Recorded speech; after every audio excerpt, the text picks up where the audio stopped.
Hello दोस्तों, उम्मीद है आप सभी बहुत ही अच्छे होंगे और आप सभी का बहुत बहुत स्वागत है आप सभी के अपने यूट्यूब चैनल नथिंग इम्पॉसिबल में। तो फ्रेंड्स, आज के इस वीडियो में हम लोग एक नई सीरीज को स्टार्ट कर रहे हैं जिसके अंतर्गत जो डेली बेसिस पे महत्वपूर्ण करंट पॉइंट्स होते हैं जो आपके एग्जाम के पॉइंट ऑफ व्यू से तो इम्पोर्टेंट होते ही हैं, लेकिन अगर आप एक देश के सक्रिय नागरिक हैं और डेली अपडेट्स को जानने में रुचि रखते हैं तो आप सभी के लिए ये वीडियो काफ़ी ज़्यादा इम्पोर्टेंट होने वाला है। देखिए, 28 दिसंबर 2022 के जो महत्वपूर्ण बिंदु है जिसको मैंने नाम दिया है डेली करंट पॉइंट, तो इसे हम देखने वाले हैं। ऑल एग्जाम के पॉइंट ऑफ व्यू से इम्पोर्टेंट भी है और जैसे कि मैंने बोला कि अगर आप जानकारी रखते हैं, सक्रिय व्यक्ति हैं, तो भी आप इन सभी पॉइंट्स को देख सकते हैं। तो चलिए इसको स्टार्ट करते हैं। तो यहाँ पर सबसे पहला करंट पॉइंट 28 दिसंबर का हम देखते हैं। देखिए, यहाँ पर पॉइंट टू पॉइंट सारी जानकारी और इन्फॉर्मेशन को मैंने टाइप कर रखा है। एक प्रेजेंटेशन के माध्यम से सारी चीज़ों को मैं आपको बताऊंगा। सबसे पहले पॉइंट में देखिए, मैंने यहाँ पर आपको बताया कि विद्युत मंत्रालय और रक्षा अनुसंधान एवं विकास संगठन डीआरडीओ ने 27 दिसंबर 2022 को कमजोर जल विद्युत परियोजनाओं और बिजली स्टेशनों के लिए अर्ली वार्निंग सिस्टम के कार्यान्वयन के लिए एक समझौता ज्ञापन पर हस्ताक्षर किए हैं। तो देखिए, यहाँ पर दो जो ऑर्गेनाइजेशन है उनके बीच में यहाँ पर आपका ज्ञापन हस्ताक्षर हुआ है और इसमें काम क्या होगा, जो कमजोर जल विद्युत परियोजनाएं हैं जो अच्छे तरीके से चल नहीं पा रही हैं, जो बिजली स्टेशन है उनके लिए अर्ली वार्निंग सिस्टम बनाने के लिए जो है डीआरडीओ के साथ विद्युत मंत्रालय ने क्या किया है, ज्ञापन का समझौता किया या समझौता किया है। फिर उसके बाद इसमें क्या बताया गया कि यह हिमस्खलन, भूस्खलन और अन्य भू खतरों के खिलाफ उपयुक्त समन उपायों को विकसित करने की दिशा में संयुक्त रूप से काम कर रहा है। यानी इसके साथ ही साथ जो हिमस्खलन होता है, अवलांच होता है, भूस्खलन होता है और अन्य भू खतरे होते हैं, उनके लिए भी जो है अर्ली वार्निंग सिस्टम तैयार करने का काम करेगा। कौन? डीआरडीओ। याद रखना है इसको, इंग्लिश में जो इसका फुल फॉर्म होता है defence research and development organisation इसका होता है। हिंदी में रक्षा अनुसंधान एवं विकास संगठन इसको बोला जाता है। फिर इसके बाद से सरकार ने पहाड़ी क्षेत्रों में AWS को लागू करने की पहल शुरुआत की है। यानी कि ये जो आपकी तकनीक विकसित की जाएगी, ये जो सिस्टम बनाया जाएगा, इसको पहाड़ी क्षेत्रों में जो है लगाने का काम किया जाएगा। उम्मीद है कि ये पॉइंट आपको अच्छे तरीके से क्लियर हो गया। नहीं समझ भी आएगा तो भी आप मुझे कमेंट बॉक्स में बता सकते हैं। बाकी डेली बेसिस पे जो भी अपडेट्स या करंट पॉइंट चलते हैं जानकारी के लिए एग्जाम के पॉइंट ऑफ व्यू से, आप इन सीरीज को जो मैं आपको डेली बेसिस पे प्रोवाइड करूंगा, कुछ सेलेक्टेड जो आपके करंट पॉइंट होंगे जो आपको डेली जानकारी के बेसिस पे भी आपको अच्छे लगेंगे और एग्जाम के पॉइंट ऑफ व्यू से भी काफी ज्यादा इंपॉर्टेंट है। अब डीआरडीओ के बारे में थोड़ा सा डिटेल में हम जान लेते हैं। मैंने विकिपीडिया की जो वेबसाइट है उसे ओपन कर रखी है और रक्षा अनुसंधान एवं विकास संगठन की डिटेल्स को मैंने सर्च कर रखा है। आप यहाँ पर देख पा रहे होंगे। मैं इसे थोड़ा सा जूम करता हूँ ताकि सारी डिटेल्स आपको अच्छे तरीके से यहाँ पर क्लियर हो पाए। अब देखिए, मैंने इसको जूम आउट कर लिया है ताकि आपको यहाँ पे जो महत्वपूर्ण बिंदु हैं, जैसे कि इसका गठन कब हुआ, अगर आपसे पूछ लिया जाए डीआरडीओ का गठन कब हुआ, तो 1958 में इसका गठन किया गया था। इसका मुख्यालय कहाँ पे है? नई दिल्ली में है। आपका कितने कर्मचारी यहाँ पर काम करते हैं? तो 30,000 कर्मचारी है और इसमें 5,000 जो है आपके साइंटिस्ट हैं, वैज्ञानिक। फिर वार्षिक बजट इसका कितना होता है? तो 14,818 करोड़ जो है सालाना इसका वार्षिक बजट होता है और इसको जो है यूएस डॉलर में 2.2 अरब यहाँ पर बताया गया है। तो उम्मीद करता हूँ ये भी डिटेल्स आपको अच्छे तरीके से क्लियर हो गई। अब चलिए विद्युत मंत्रालय की जो महत्वपूर्ण डिटेल्स हैं उनको भी जानते हैं। तो यहाँ पर मैंने विद्युत मंत्रालय की जो ऑफिशियल वेबसाइट है उसे ओपन कर रखा है। तो नीचे मैं आपको कौन इस मंत्रालय के मंत्री हैं ये सारा कुछ डिटेल आपको देने वाला हूँ। तो देखिए, यहाँ पर अगर पूछ लिया जाए विद्युत मंत्रालय के मंत्री कौन है, तो श्री R.K. सिंह हैं। माननीय केंद्रीय मंत्री विद्युत नवीन एवं नवीकरणीय ऊर्जा के हैं। और अगर राज्य स्तर पे हम बात करें तो श्री कृष्ण पाल हैं। तो बेसिकली ये ज़्यादा इंपॉर्टेंट है, इसको आपको याद रखिएगा। अगर आप एग्जाम तैयारी कर रहे हैं तो ये पूछा जा सकता है, इसको बहुत कम ही पूछा जाता है। तो श्री R.K. सिंह जो है आपके विद्युत मंत्रालय के मंत्री हैं। तो उम्मीद है ये भी डिटेल्स आपको क्लियर हुआ होगा। उम्मीद है आपको अच्छे तरीके से क्लियर हो गया होगा। आइए अगले करंट पॉइंट को हम देखते हैं। अगला जो इसमें हमारा करंट पॉइंट है उसे देखते हैं। देखिए, इसमें बताएंगे पेट्रोलियम और प्राकृतिक गैस मंत्रालय ने 23 दिसंबर 2022 को अक्षय ऊर्जा का उत्पादन करने के लिए डांस टू डिकार्बोनाइज नामक एक दिवसीय कार्यक्रम का आयोजन किया है। याद रखना है किसने किया है, पेट्रोलियम एवं प्राकृतिक गैस मंत्रालय ने किया है। किस तारीख को, 23 दिसंबर को यहां पर किया गया है। कौन सा यहां पर कार्यक्रम का आयोजन किया गया है, तो अक्षय ऊर्जा के उत्पादन के लिए डांस टू डिकार्बोनाइज नामक एक दिवसीय कार्यक्रम का आयोजन किया गया है। आप देख सकते हैं यहां पर ये संबोधन भी कर रहे हैं।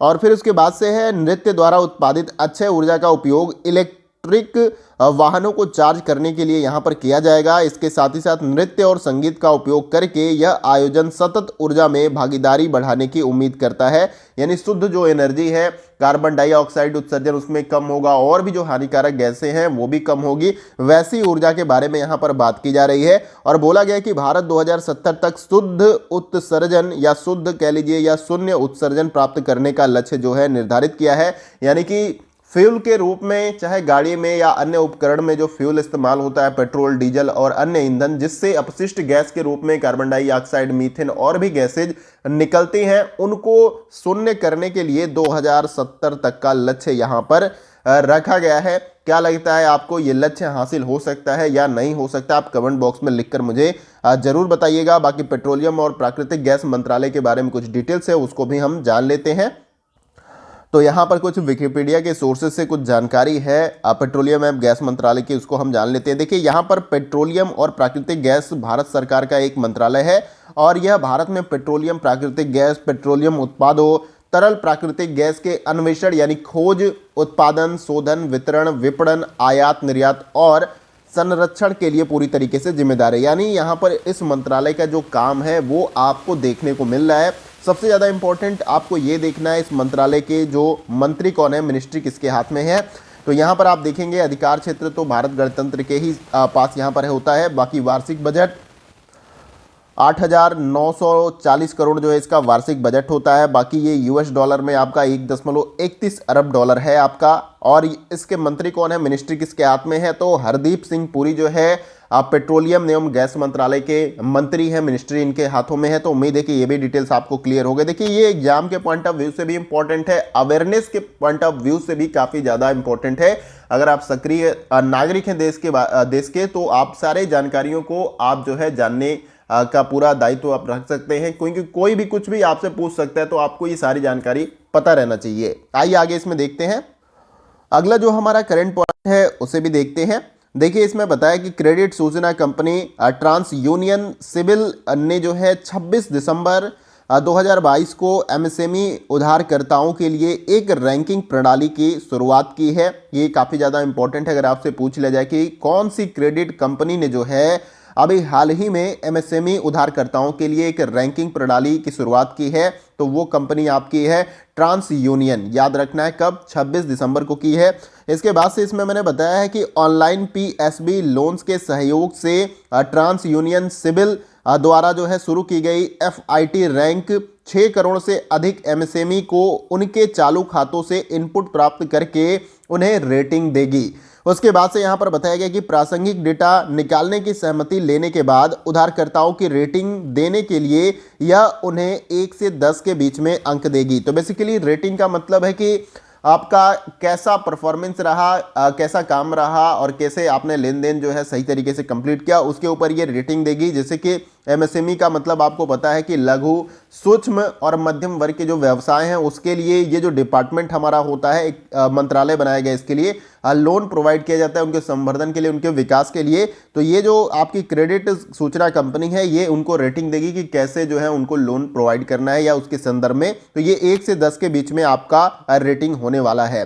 तो उम्मीद करता हूं ये भी डिटेल्स आपको क्लियर हो गई। अब आइए जो आपके सूक्ष्म, लघु और मध्यम वर्ग मंत्रालय है उसके बारे में कुछ डिटेल्स जान लेते हैं।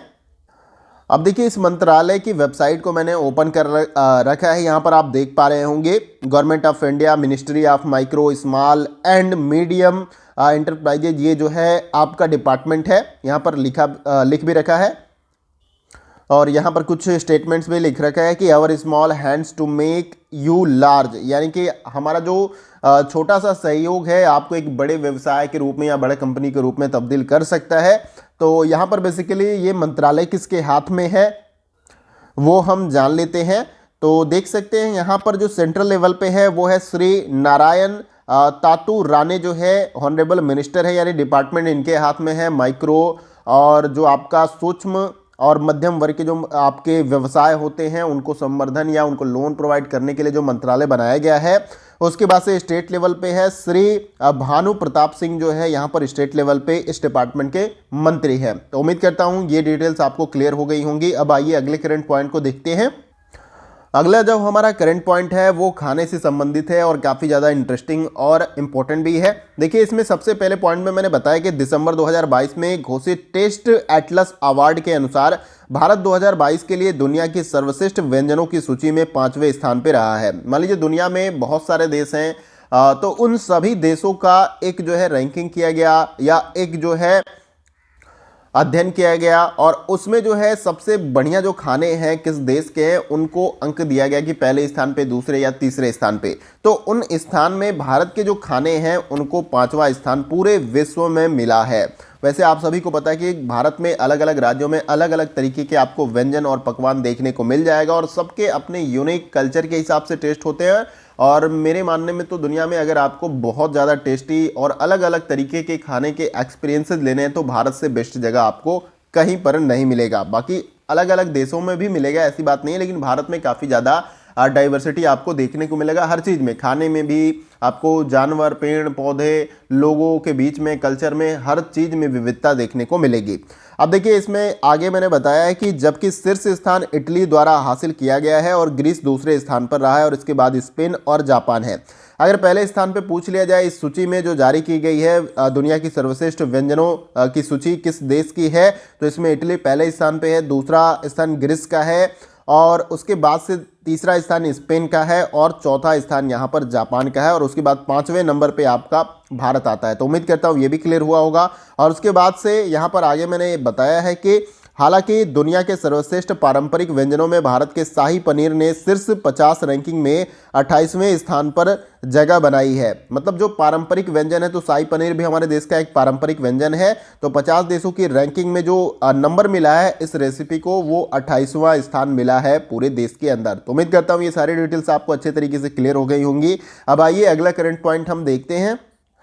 अब ये जो अगला हमारा करंट पॉइंट है ये काफ़ी ज़्यादा महत्वपूर्ण है आपकी परीक्षाओं की दृष्टि से, आपकी जानकारी की दृष्टि से। अगर आप स्वास्थ्य से रिलेटेड जो अपडेट्स देखते हैं उनके भी दृष्टि से ये काफ़ी ज़्यादा महत्वपूर्ण अपडेट है या खबर है, आप यूँ कह लीजिए। अब देखिए, आईआईटी कानपुर यानी Indian institute of technology, IIT का फुल फॉर्म होता है, कानपुर के शोधकर्ताओं ने एक कृत्रिम हृदय विकसित किया है। कृत्रिम का मतलब आर्टिफिशियल, ये कोई भी नेचुरल नहीं है। जो हार्ट आपके अंदर काम कर रहा है वो आपका नेचुरल हार्ट होता है। अगर उसको रिप्लेसमेंट करके कोई कृत्रिम हृदय लगाया जाता है आपको जिंदा रखने के लिए तो वो आपका कृत्रिम हृदय होगा। आप देख पा रहे होंगे यहाँ पर ये आर्टिफिशियल आपको दिख भी रहा है, और सॉरी यहाँ पे ये हट गया आपका सारा अंडरलाइन, ये जो है आपका आर्टिफिशियल हार्ट है। और आईआईटी कानपुर के शोधकर्ताओं के द्वारा जो है ये कृत्रिम हृदय विकसित किया गया है। विश्व स्तर पे कई देशों के द्वारा पहले ही ये कृत्रिम हृदय विकसित कर लिया गया है, लेकिन भारत के अंदर ये कृत्रिम हृदय जो आर्टिफिशियल हार्ट है उसको अभी विकसित किया गया है, जो हृदय संबंधी समस्याओं से पीड़ित लोगों के लिए मददगार साबित होगा। यानी जिनका हार्ट फेलियर होगा,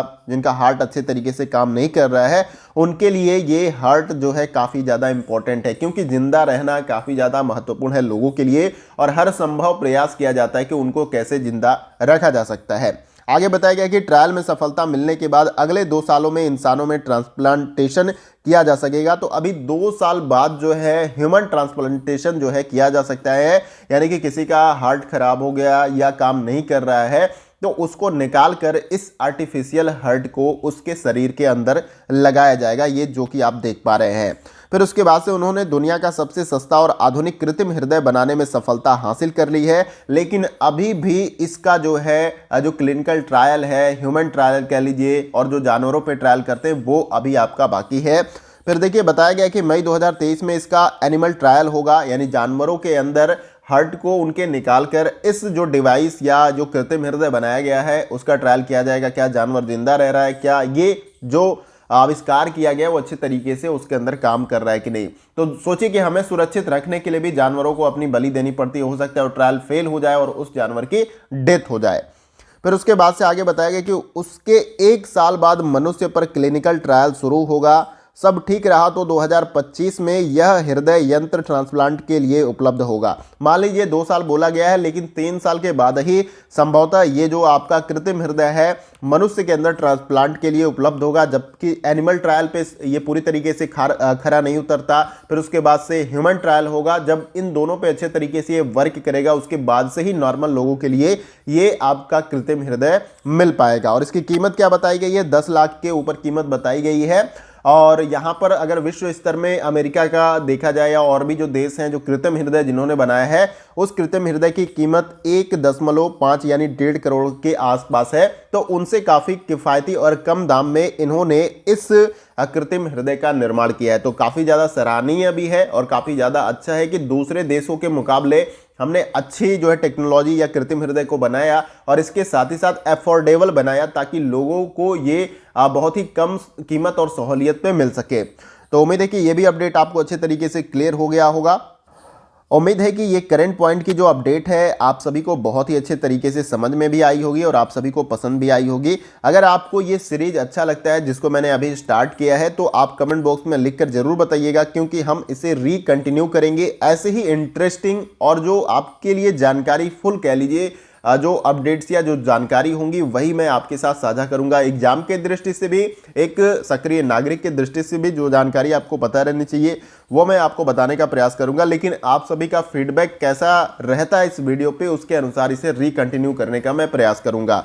तो कैसा रहा ये वीडियो का सेशन आप सभी कमेंट बॉक्स में लिखकर जरूर बताइएगा, और अच्छा लगे तो इसे लाइक करके जो है शेयर करने का भी प्रयास करिएगा, ताकि दूसरे लोगों को भी अवेयरनेस और जानकारी मिल सके। और चैनल पे अगर आप नए हैं तो चैनल को सब्सक्राइब करके जो है बेल आइकन को यहाँ पर प्रेस कर सकते हैं, क्योंकि हम आपके साथ अच्छी और ऑथेंटिक जानकारी साझा करने का प्रयास करते हैं। तो सब्सक्राइब करके बेल आइकन जरूर प्रेस कर लें। तो फ्रेंड्स, आज के वीडियो में बस इतना ही। फिर मिलते हैं अगले वीडियो में कुछ और महत्वपूर्ण करंट पॉइंट के साथ। तब तक के लिए जय हिंद, जय भारत।